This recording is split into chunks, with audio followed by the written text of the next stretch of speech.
Resolver mais um problema envolvendo a estática dos fluidos. Agora a gente tem uma comporta na forma de um quarto de círculo, de 4 metros de comprimento, com raio de 3 metros e peso desprezível. Está ligada com dobradistas à sua aresta superior A, como mostra a figura a seguir. A comporta controla o escoamento da água acima da borda em B, onde é pressionada por uma mola. Determine a força mínima da mola necessária para a comporta fechada, para manter a comporta fechada. Ok? Bom, então nós temos aqui a nossa conjunto aqui de forças, né? Eu posso então, para calcular essa força nessa superfície fechada, né? Vou fazer então um diagrama de corpo livre, que é o nome técnico que se dá a isso, né? Deste pedaço aqui de água que está aqui no limite da minha comporta e com essas duas projeções aqui da minha comporta em Y e em X. Ok? Bom, então a gente vai ter aqui uma força, princípio de ação e reação, né? Resultante, né? Que se a água está empurrando a comporta tem que empurrar a água, né? Então, para a água.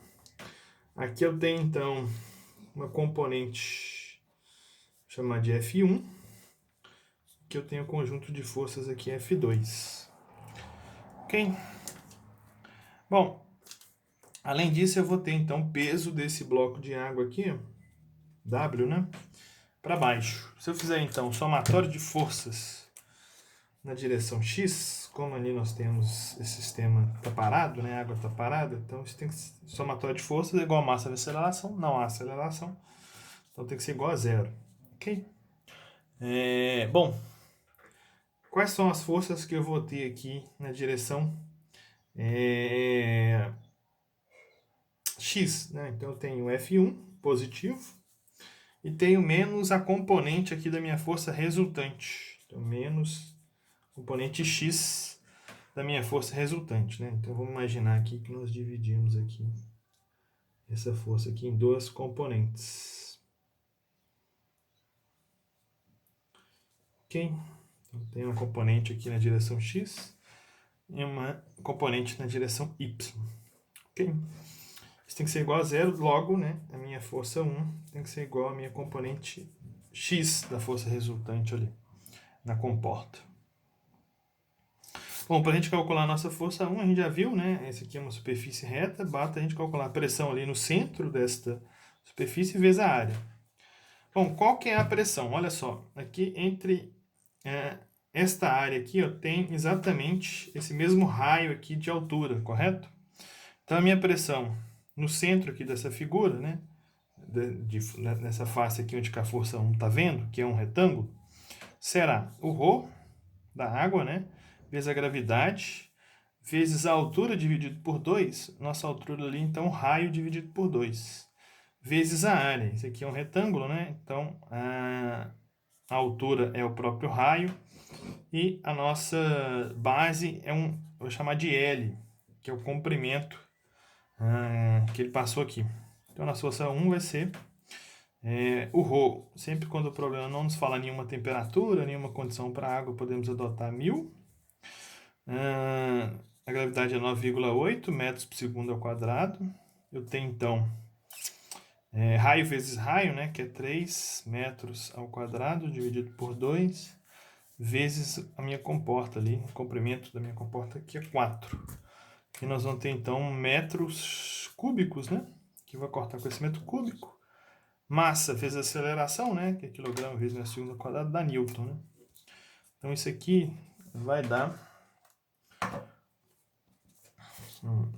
1000 vezes 9,8 vezes 3 ao quadrado vezes 4 dividido por 2 dá 176,4 kilonewtons. Ok?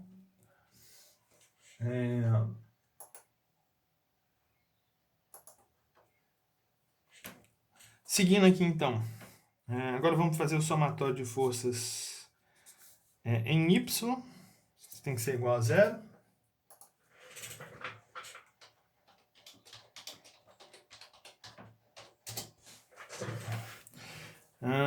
Nós vamos ter, então,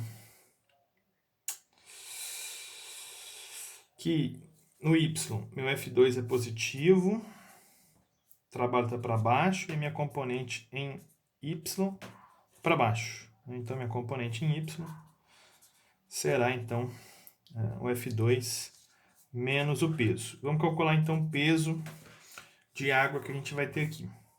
Bom, o peso é massa vezes aceleração. A gente pode calcular como a massa como ρ vezes o volume, vezes, então, a nossa aceleração.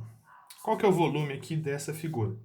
É 1/4 de círculo, né? A área do círculo é πr2, como é 1/4 dividido por 4, vezes, então, o nosso comprimento, que é L. Então, é a área da base vezes a altura, né? Nós temos um prisma aí com bases de 1/4 de círculo, vezes o L vezes a gravidade. Então, nosso peso será 1000 vezes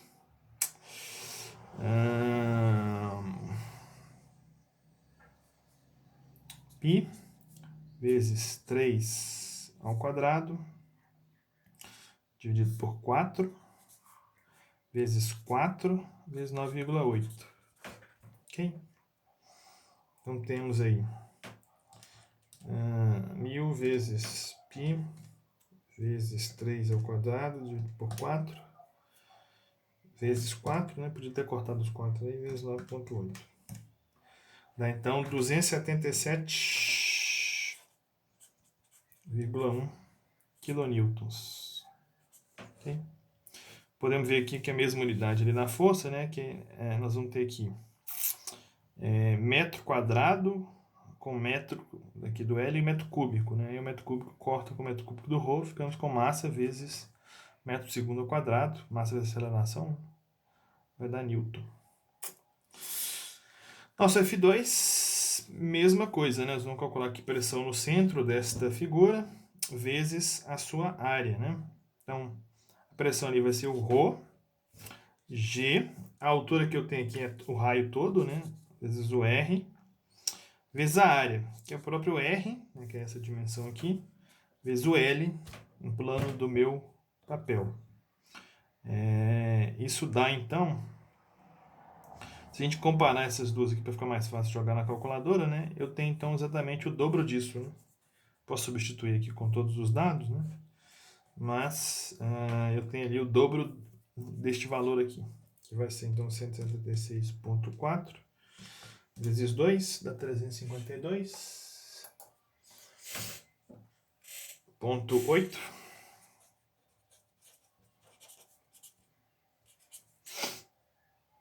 Bom, então minha força resultante em Y será, então, 352,8 menos 277,1 dá 75,7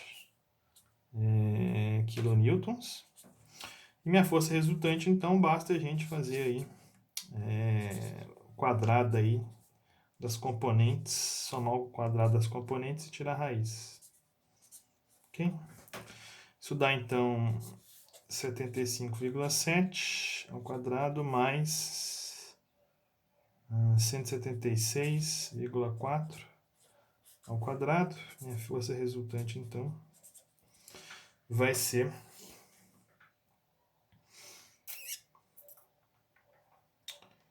raiz quadrada de parênteses 75,7 ao quadrado menos 176,4. Quadrado fecha.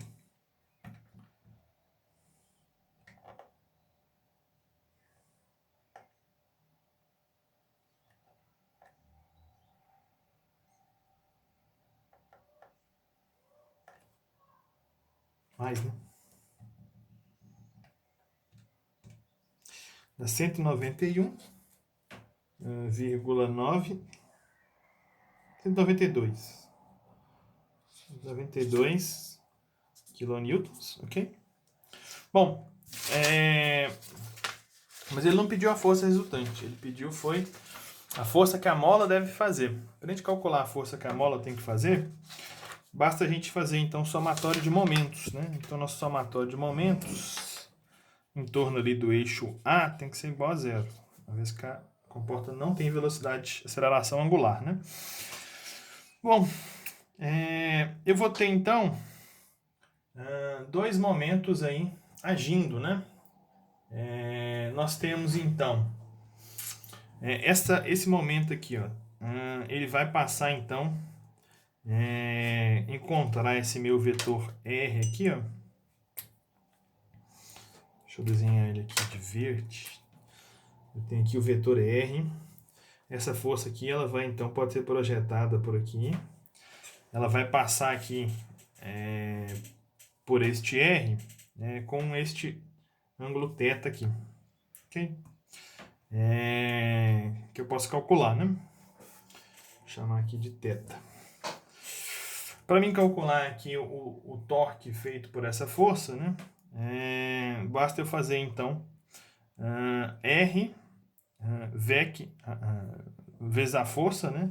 O vetor vezes a força vezes o ângulo que nós temos aí entre essas duas forças, ok? A força da mola, por sua vez, tá mais fácil, né? Nossa força da mola vai também passar por este ponto aqui, né? E ela está perpendicular ao meu R, que é a distância ali até o meu eixo de rotação. Então, o momento causado por essa combinação aqui de força vezes raio vai ser só a força vezes o raio, né? Se eu fizer R VEC a força, esse R está para cá, o VEC a força, nós temos ele positivo, né? Saindo ali do nosso quadro.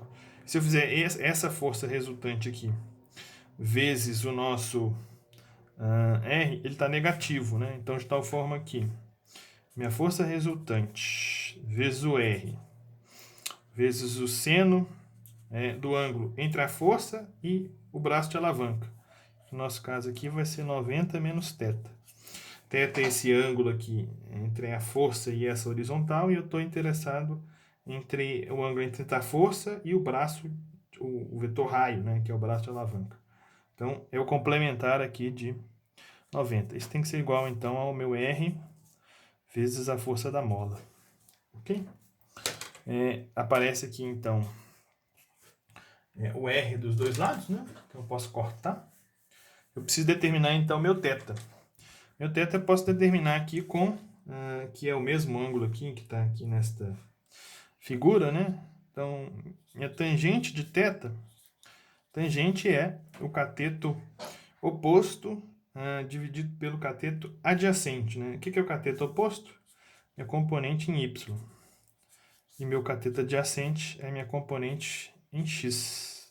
Se eu pegar aqui os dados das minhas componentes, em y eu encontrei então 75,7 dividido por 176,4, 75,7 dividido por 176,4, então 0,429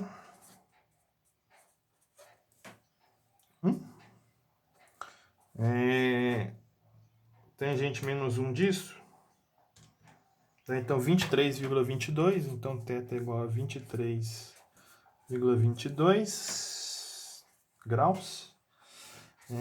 Eu posso então agora colocar aqui a força da mola em evidência. A força da mola então será a força resultante vezes, né? Vezes. Eu preciso o seno então de 90 menos θ. Não precisa nem colocar em evidência. Posso substituir aqui os meus dados, vai ser então 192 vezes seno então de 90 menos 23,22. Ok? Minha força da mola então será 192 vezes seno de 90 menos 23,22.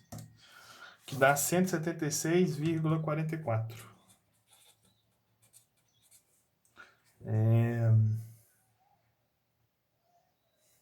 Quilonewtons. Ok? Bom, então até o nosso próximo vídeo.